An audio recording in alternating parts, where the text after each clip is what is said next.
এই ধরা ধামে মধুমাখা রাধা নাম।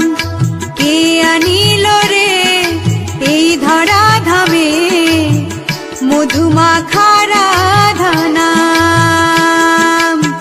হিমায়িতপুরে মনমোহিনীর ঘরে, হিমায়িতপুরে মনমোহিনীর ঘরে এলো শ্রী ঠাকুর অনুকূল। কে আনিল রে এই ধরা ধামে মধুমাখা